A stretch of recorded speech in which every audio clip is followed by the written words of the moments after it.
क्या आपको पता है कि चूहे कुछ खास तरह की आवाजों से क्यों डरते हैं? इस वीडियो में हम जानेंगे कि हमारे कान कैसे काम करते हैं और अलग अलग ध्वनियों के प्रति अलग अलग जानवर कैसे रिएक्ट करते हैं। कान के इस विजिबल पार्ट को पिन्ना कहते हैं। कान का यह हिस्सा साउंड वेव्स को कान के भीतर घुसने में मदद करता है। साउंड वेव्स ईयर कैनाल से होते हुए ईयर ड्रम की ओर आगे बढ़ती हैं।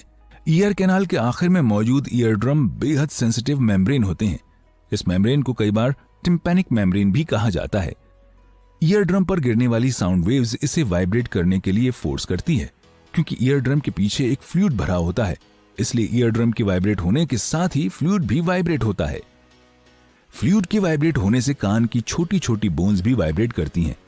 क्या आपको पता है कि ये बोन्स कौन सी हैं? जी हाँ, वो हैं हैमर, एनविल और स्टिरअप। कॉक्लिया को कवर करने वाली मेम्ब्रेन स्टिरअप से जुड़ी होती है। साउंड वाइब्रेशंस कॉक्लिया से होते हुए फ्लूइड में ट्रांसफर होते हैं। कॉक्लिया के भीतर वाइब्रेशन इलेक्ट्रिकल इंपल्स में कन्वर्ट होते हैं। कॉक्लिया के भीतर मौजूद फ्लूइड के वाइब्रेट होने से माइक्रोस्कोपिक हेयर्स में भी मूवमेंट होता है, जिससे बनने वाले इलेक्ट्रिकल सिग्नल्स ऑडिटरी नर्व्स के जरिए ब्रेन तक पहुंचाए जाते हैं। ब्रेन में इलेक्ट्रिकल इंपल्सेस साउंड में ट्रांसलेट होते हैं, जिसे हम पहचान और समझ पाते हैं। ज्यादातर इंसानी ईयर ड्रम्स 20 हर्ट्ज से 20,000 हर्ट्ज के बीच वाइब्रेट कर सकते हैं, जिसे हम ह्यूमन हियरिंग रेंज भी कहते हैं। इस रेंज से बाहर की वाइब्रेशंस को ईयर ड्रम्स डिटेक्ट नहीं कर पाते। इसे देखिए, क्या आप बता सकते हैं कि लोगों की हियरिंग एबिलिटी कम क्यों हो जाती है? करेक्ट, ईयर ड्रम डैमेज होने की वजह से या फिर इनके पुराने और ढीले होने की वजह से।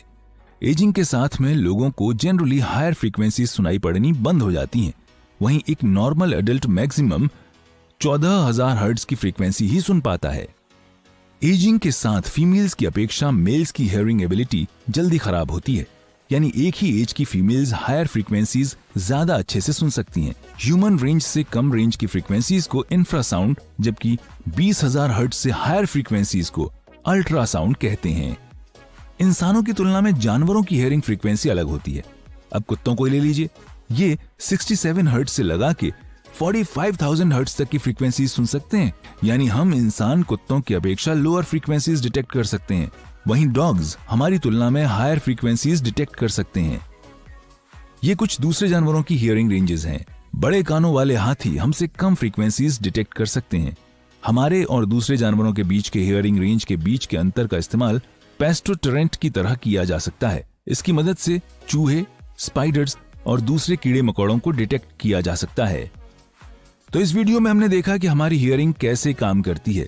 तो अब अगर कभी कोई चूहा शांत लगे तो इसका मतलब ये नहीं है कि वो बहुत शांत है, बल्कि वो उस रेंज की फ्रीक्वेंसीज पर फोकस्ड होता है जिसे हम सुन नहीं पाते।